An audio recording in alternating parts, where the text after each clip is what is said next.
They called it black magic, because to the Japanese Navy in 1944, there was no other explanation. Their submarines were vanishing, not from battle, not from sight, but from sound. Something in the ocean could hear them, and once it did, they never came back. This is the story of how America turned sound into a weapon, and how the ocean itself became the deadliest battlefield of World War II. It began with a sound no one could explain. Deep beneath the Pacific, Japanese sailors heard it first. A faint metallic ping echoing through the hull like a heartbeat from the deep. Came from nowhere, yet everywhere. Then, a few moments later, the water exploded around them. In the control rooms of Japanese submarines, men stared at each other in disbelief. They hadn't surfaced. They hadn't sent a signal. They were silent, invisible, hidden. And yet, somehow, the Americans had found them. At first, the officers called it coincidence. Then, when it kept happening, they called it impossible. But soon, another word spread through the fleet: black magic. By 1943, the Imperial Japanese Navy was beginning to realize something horrifying. Their proud undersea hunters, the same submarines that once terrorized the Pacific, were being destroyed, one by one, as if hunted by ghosts. Ships were vanishing without distress calls. Entire crews disappeared in calm seas, far from any visible enemy. The only clue was that eerie metallic pulse that echoed moments before death. Admirals in Tokyo demanded answers. What kind of weapon could see through the ocean? What device could track a submarine hidden hundreds of feet below? Their best engineers couldn't explain it. They had no technology that could even come close.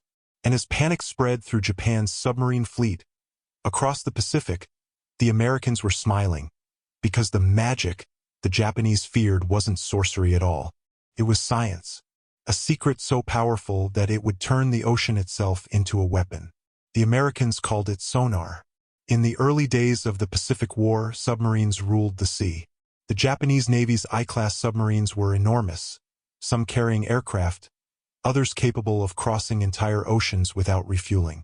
They were the silent hunters of the empire, striking where no ship could defend itself. For months, they prowled the Pacific, sinking transports, ambushing destroyers, and scouting for fleet movements. To Allied sailors, the ocean felt haunted. You never knew when a torpedo might streak out of the blue and rip through your hull. But by late 1943, something had changed. Japan's submarines began reporting close calls. They were being detected without any periscope sightings, without radar emissions. Destroyers seemed to charge straight toward them as if guided by an unseen hand. It was as though the Americans could hear through the water itself. In one of the earliest encounters, a Japanese submarine attempted to intercept a U.S. convoy in the Coral Sea. The commander, Captain Nakamura, ran silent, engines at minimum, drifting toward his target. But before he could even prepare his torpedoes, the lead destroyer turned sharply toward his position and dropped depth charges with perfect precision. The explosions crushed his hull in seconds. The survivor's final radio message, intercepted by Japanese naval intelligence, was chillingly brief. "They hear us. In the dark." The Admiralty in Tokyo dismissed it at first. Impossible. The Americans couldn't have developed such technology so soon. But in the following months, report after report echoed the same story. Submarines being ambushed in total darkness, even at extreme depth.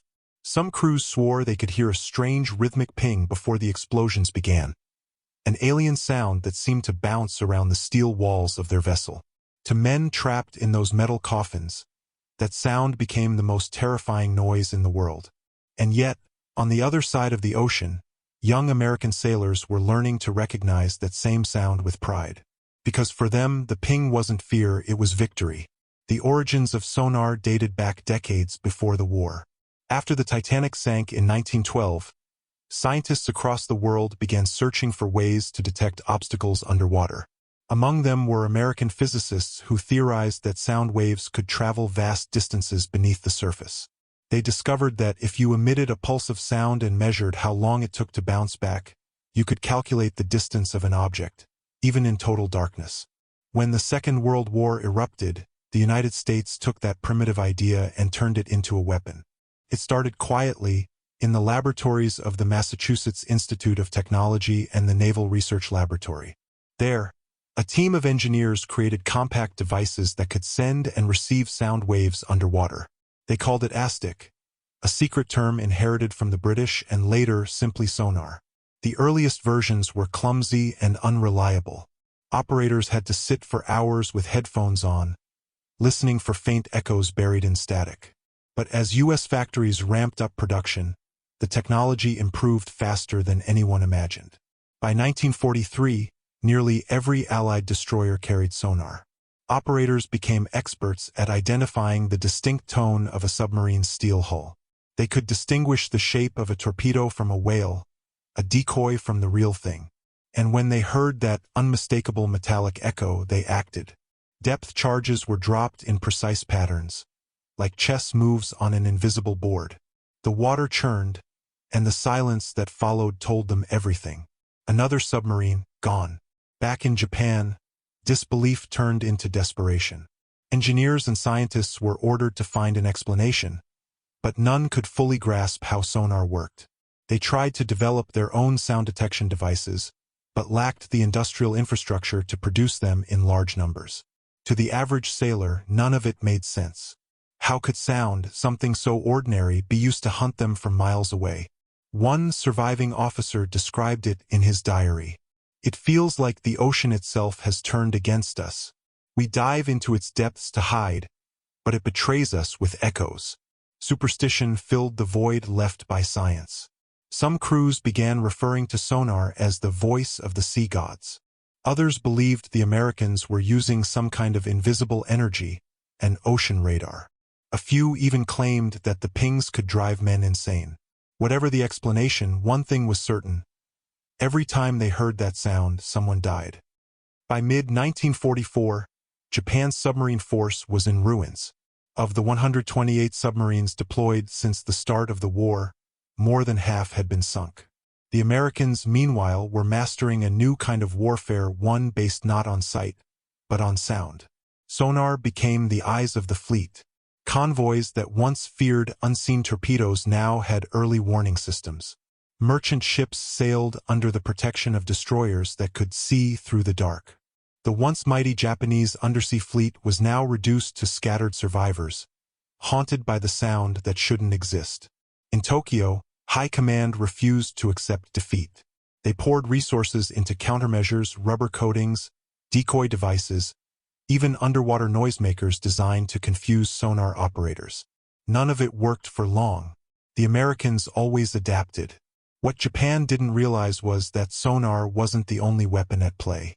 Behind every successful hunt was a network of intelligence intercepts, radar coordination, and oceanographic data collection. Every ping, every echo, every explosion was part of a system, the first modern example of electronic warfare.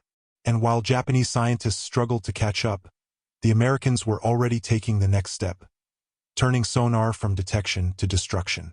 By the end of 1944, Japanese admirals were desperate for an explanation. How had their hunters become the hunted? How had the ocean, their greatest ally, turned into their enemy? The truth was almost too simple to believe. Sound travels through water faster and farther than through air, nearly 5 times faster. With precise timing and calculation, the Americans could map entire sections of the ocean.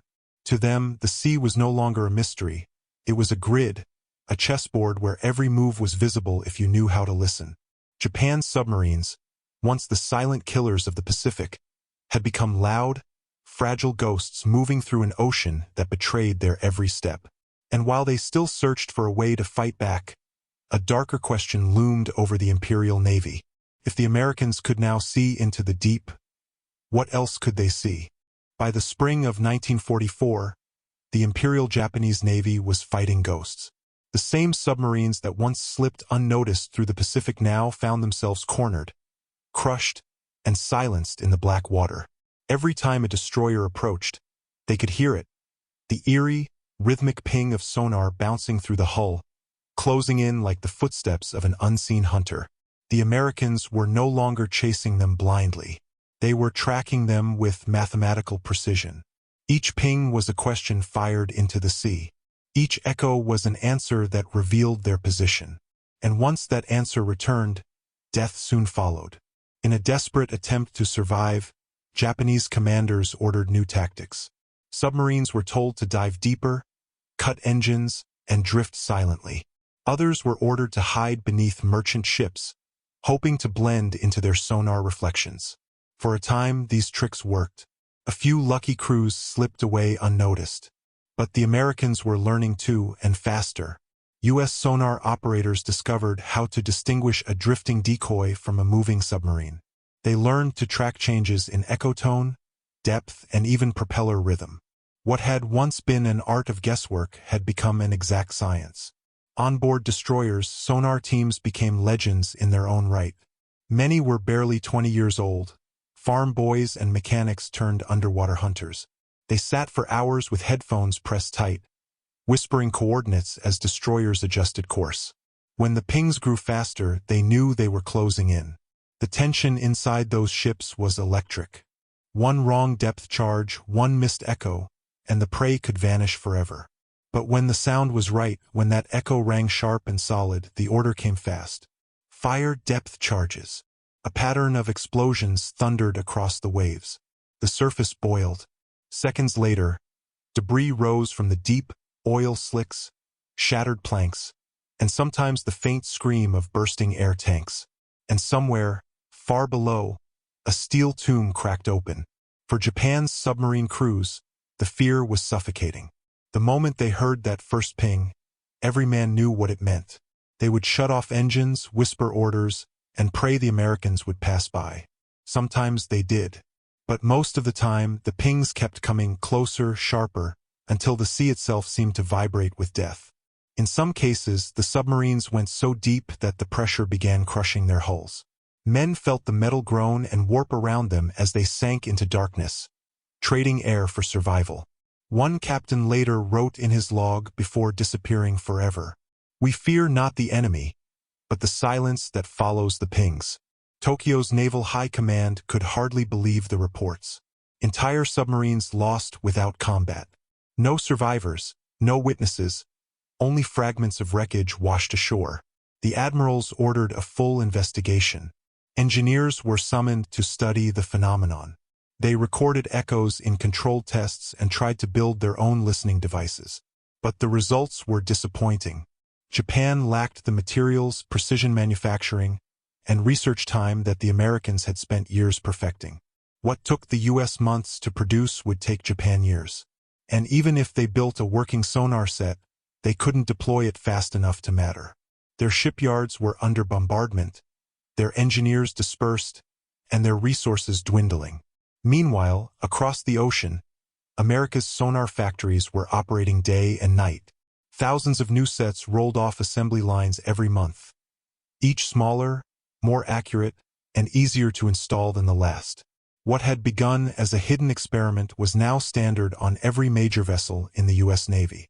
But sonar was only part of the Americans' advantage. It was the coordination behind it that made it lethal. In secret rooms across the Pacific, Allied intelligence officers analyzed radio intercepts, submarine traffic patterns, and weather data. Combined with sonar readings, they could predict where Japanese submarines would likely strike, and set traps before the enemy even arrived. When a Japanese I-boat left port, it often didn't know it was already being hunted. One such trap unfolded in the summer of 1944. The submarine I-169 was sent to ambush Allied convoys near the Marianas. Its captain, a veteran of earlier campaigns, relied on his experience and silence to survive. For days, he stalked his targets unseen. Then, without warning, his sonar operator reported faint pings in the distance. The captain dismissed them as ocean noise, perhaps even whales. But the pings grew stronger, louder, closer. Moments later, the destroyer USS Nicholas appeared on the horizon, bearing straight toward them. The captain ordered an emergency dive. Engines cut. Silence. For nearly an hour, they drifted motionless. Then the water erupted. A pattern of depth charges surrounded the submarine like a tightening noose. The first explosions were distant, the next closer. Then impact. The submarine's hull cracked, Lights flickered, and compartments began to flood. Within minutes, I-169 was gone. To the Americans, it was another victory. To the Japanese, it was confirmation that the ocean itself had betrayed them. Inside Japan's naval headquarters, the frustration boiled over. Some officers demanded spiritual explanations, perhaps divine punishment, perhaps fate. Others argued it was espionage. Maybe the Americans had stolen Japanese codes or planted spies within their ranks. But the truth was more terrifying than any conspiracy. Technology had outpaced courage. No matter how skilled or brave Japan's submariners were, they could not fight what they could not see.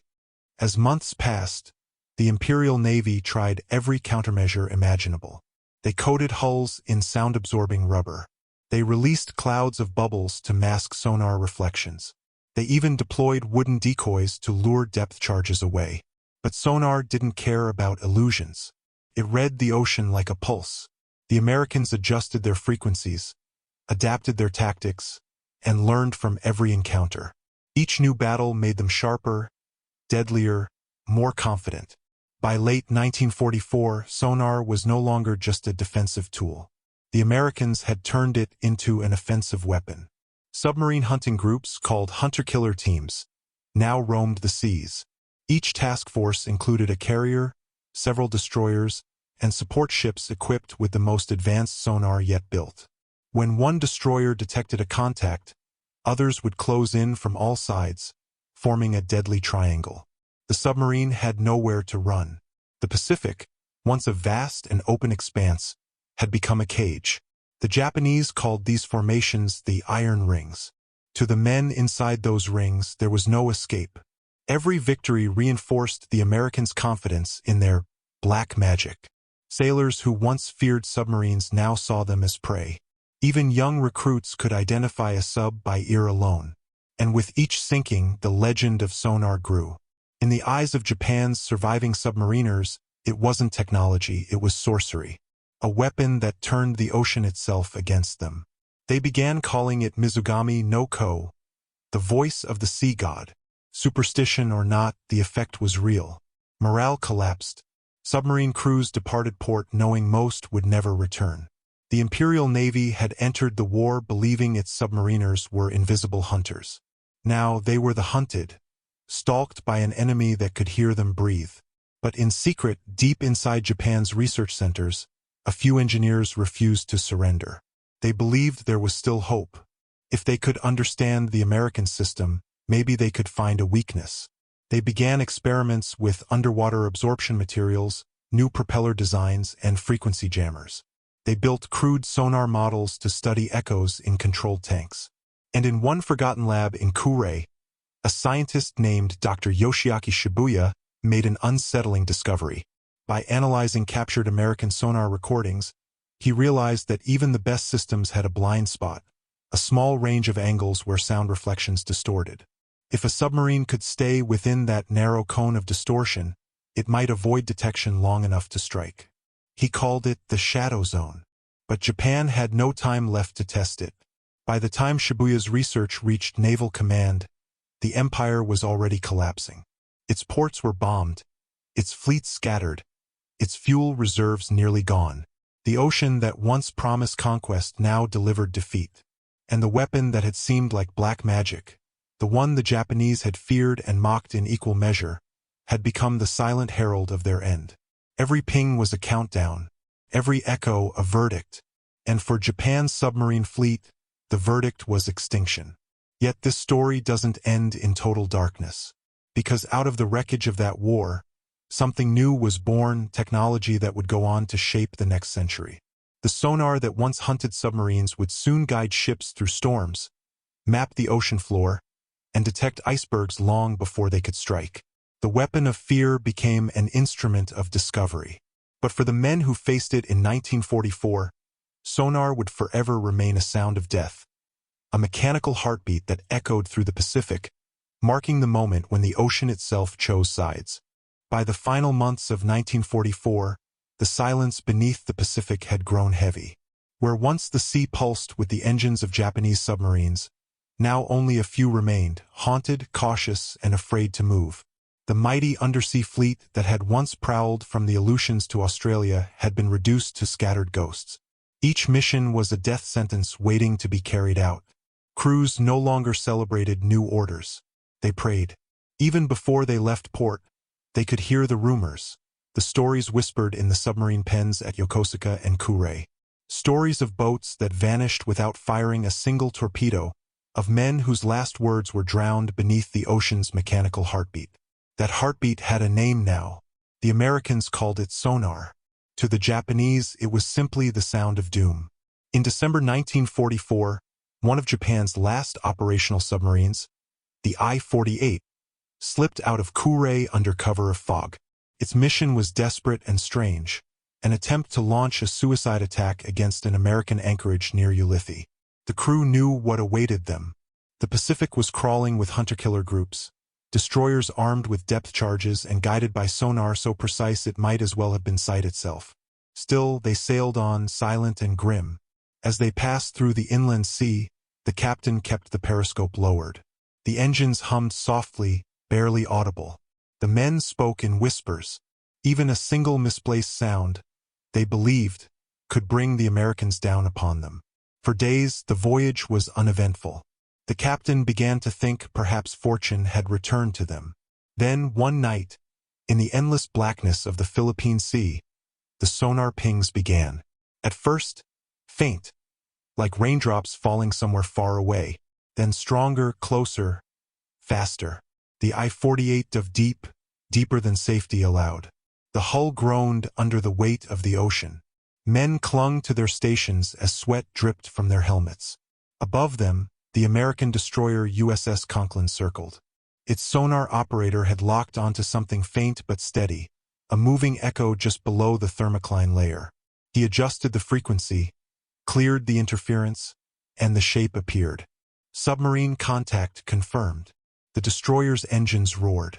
The Conklin turned hard, weapons armed, sonar pings echoing like a heartbeat through the night. Below, the I-48 tried to run silent. Ballast tanks shifted.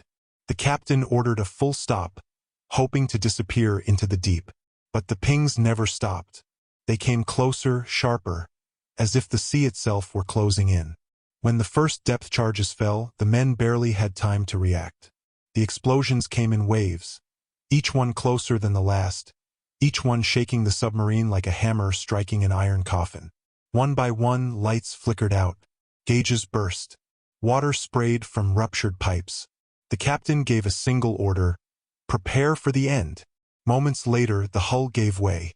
The I-48 imploded under pressure, crushed like a can beneath the hand of the ocean. When the sea grew calm again, all that remained was oil, debris, and silence. In Tokyo, the loss barely registered. Reports of missing submarines had become so common that the Navy no longer expected them to return. Japan's submarine arm had become a graveyard, and every new launch was simply the next name to be added.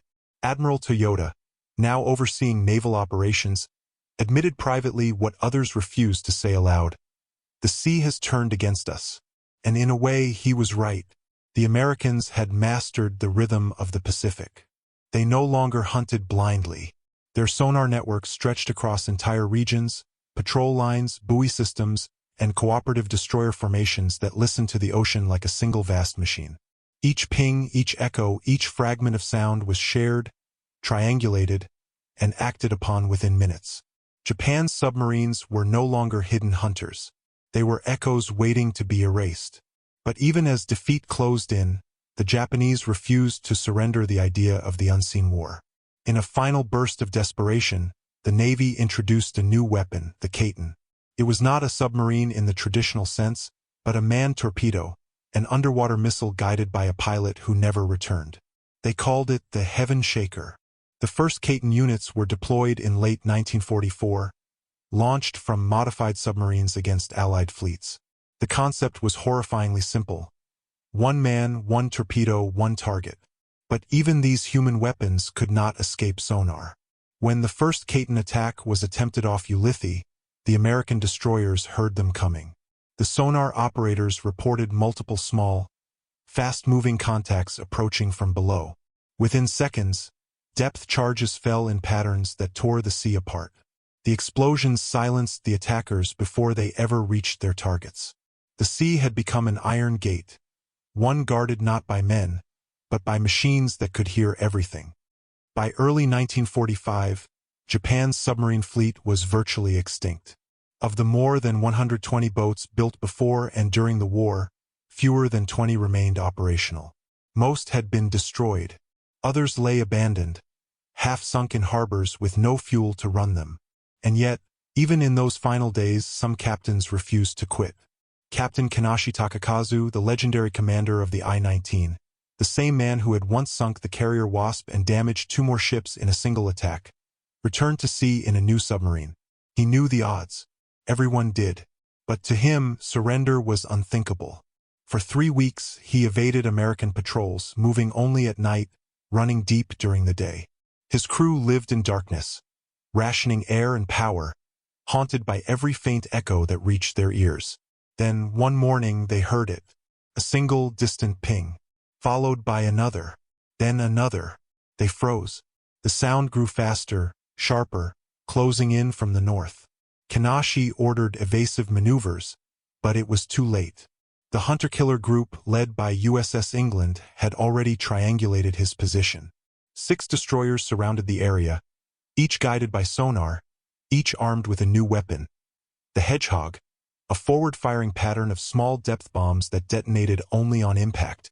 There was no escape. At 0937 hours, a series of explosions shattered the deep. When the sea calmed, no trace of the I-19 remained. Kanashi, Japan's greatest submarine ace, had vanished beneath the waves he once ruled. The Americans celebrated their victories with efficiency, not joy. The sonar operators, the quiet men with headphones, had become the war's invisible executioners. Many never saw the faces of those they killed. They only heard them, the faint hum of propellers, the last desperate maneuver, the silence that followed. In the dark rooms of destroyers, amid the static of the headphones, the operators often wondered about the men below. Did they know they were being hunted? Did they pray? Did they ever hear the final ping before the end? For the Americans, the war became a pattern of sounds. For the Japanese, it became a silence that swallowed them whole. When Japan finally surrendered in August 1945, sonar had become one of the quiet victors of the war. It had turned the invisible visible. It had given sound to death itself. In post-war interrogations, Japanese officers admitted they had never truly understood the weapon that destroyed them. Many still believed it was something mystical, beyond the reach of science. But for those who survived, the lesson was unmistakable. Wars were no longer fought only with courage, they were fought with knowledge. The age of the unseen warrior was over. The ocean now belonged to those who could listen. Years later, when peace returned and trade ships once again crossed the Pacific, sailors would still hear faint echoes beneath the waves. Some said it was the sound of the sea. Others said it was the ghosts of submarines that never came home. Either way, the ocean remembered. Because once, in a war fought half in darkness and half in sound, men learned that silence could kill, and that the faintest ping could decide the fate of nations. The war had ended, but the ocean did not forget. In the first quiet months after Japan's surrender, American and Japanese ships alike drifted through the same waters that had once been killing grounds. The guns were silent now, the depth charges gone, yet beneath every swell lingered an invisible memory, a faint pulse of sound moving through the black. The sonar operators were among the few who understood it. They had listened to the war end one echo at a time. When peace came, they returned home to families who spoke of victory, not of the noises that still haunted their sleep. Some could not stand the hum of a refrigerator or the ping of a microwave. It sounded too much like the heartbeat of a dying submarine. Others joined new missions, drawn back to the sea they could never fully leave. In 1946, the Pacific became a laboratory. The same sonar arrays that once hunted men were now pointed toward the unknown. Scientists realized that the technology could do more than kill, it could see. For the first time, the ocean's floor appeared as a vast, textured world. Mountains, trenches, plains, a hidden landscape revealed by sound. The Navy's secret research ships crisscrossed the globe, tracing lines of data that would one day map the entire planet. Project Keiko, Project Echo, and the American Office of Naval Research all competed to turn wartime black magic into peacetime mastery. But there was another reason for the sudden rush of exploration. The world was splitting again, this time not into Allies and Axis but into East and West. In Moscow, naval engineers studied captured German and Japanese sonar records with fascination. They saw the same diagrams that had baffled Japanese admirals and knew that the Americans now held a power no fleet could challenge. Total awareness beneath the waves. The Soviet Navy vowed to close that gap. Within a few years, the first post-war submarines, sleeker, quieter, faster, slipped into the Arctic waters. They were no longer designed to hunt ships, but to carry secrets. Sound became the new front line. Every whisper of propeller noise, every sonar ping reflected across the poles, carried intelligence. Somewhere in Washington, men with headphones were listening. Somewhere in Murmansk, others were listening back. The ocean, once the graveyard of World War II submarines, was turning into the shadow battlefield of the Cold War. Yet amid the new tension, a strange cooperation took shape. In 1949, American scientists discovered something remarkable. If you sent a sonar pulse deep enough, it could travel for hundreds of miles through a layer of stable water known as the SOFAR channel. That discovery changed everything. Sonar was no longer a local weapon, it was global hearing. By the mid-1950s, networks of listening stations began to appear across the world's oceans. The Americans called it SOSUS, the Sound Surveillance System. Officially, it was for scientific ocean monitoring. Unofficially, it was for one purpose only: tracking Soviet submarines. In small concrete rooms along remote coastlines, young men and women sat behind glowing screens, staring at traces of sound. They listened for the low rumble of a screw blade, the faint whine of a reactor, the slow rhythm of something moving through the abyss. It was not so different from what their fathers had done a decade earlier. Only now, the stakes were measured not in convoys or tonnage, but in the survival of the planet itself. One misread ping could start a nuclear war. Back in Japan, a new generation of scientists tried to reclaim what had once been lost. They built research vessels instead of submarines, oceanographic stations instead of naval bases. Many of the surviving engineers from the wartime sonar project found quiet work studying whales and undersea earthquakes. They said the same technology that once hunted men now helped listen to life. In 1953, during an expedition south of Okinawa, one of those ships detected a faint rhythmic pulse that nobody could identify. It was too deep for whales, too regular for tectonic movement. For hours they tracked it, wondering if it was a Soviet sub. When they triangulated its position, they discovered something else. The echo came from the wreck of a wartime submarine, still intact on the seafloor. The hull was collapsed, but the internal air pockets had survived, each tide pressing and releasing trapped bubbles of air that created the ghostly rhythm. The ocean, it seemed, was still talking. Across the Pacific, similar stories surfaced. Fishermen heard strange patterns of pings on their radios. Oceanographers found unidentified noises recorded deep in trenches. Sonar ghosts from ships long gone. To some, it was superstition. To others, proof that the sea remembered its dead. But to a few in the Navy's new intelligence offices, those echoes were something else entirely. Data. By the end of the decade, the United States and the Soviet Union were building the most advanced underwater detection networks in history.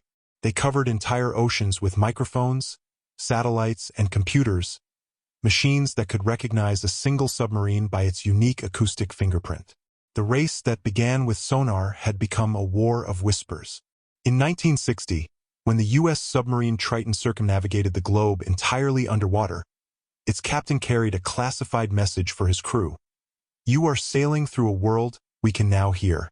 Every sound, from the hum of a propeller to the crack of shifting ice, was logged, analyzed, compared, and stored. The ocean was no longer silent. It had become a vast recording, and somewhere in that endless hum, human history was still echoing. For the few surviving veterans of Japan's wartime fleet, the news was both awe-inspiring and painful. In 1963, Admiral Toyota, the same man who had once called sonar black magic, visited an American naval museum. There, a guide demonstrated a modern sonar display, bright green waves tracing the outlines of a distant ship. Toyota stared for a long time, then whispered, "We never heard the ocean speak that clearly." The guide nodded, not understanding. How could he?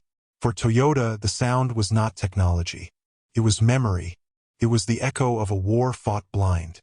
By the mid-1960s, sonar had reshaped the world again. It guided ships through fog, mapped the Mariana Trench, tracked missiles, and followed whales across entire oceans. But the men who truly understood its origins, the ones who had heard its first deadly heartbeat, were fading away. One of them, an aging American sonar operator named Frank Larkin, wrote in his diary, "We used to think sonar made us gods of the sea, but maybe all it did was teach the sea to talk back." Today, the same systems that once sent submarines to their deaths now help search for shipwrecks, monitor climate change, and even track melting glaciers. The black magic of war became the whisper of science. The sound of death became the sound of discovery. And yet, in every ping that echoes across the deep, there is still a trace of 1944. The fear, the silence, the moment when a Japanese admiral first realized that the Americans could hear what no one else could. But that discovery was only the beginning, because within a decade sonar would evolve again, into a network so powerful it could hear a single submarine crossing under the polar ice, thousands of miles away. And one night in 1968, it would detect something extraordinary. A Soviet ballistic missile submarine that vanished mid-voyage, deep beneath the Pacific, carrying secrets that could have changed the world. The Americans would launch a covert mission to find it, a mission so secret it remained classified for decades. Its code name was Project Azorian. But sonar was just the beginning, because 20 years later, deep beneath the same ocean, another submarine would vanish, carrying secrets so powerful, the Americans built an entire ship just to steal them back. The Cold War was about to begin underwater.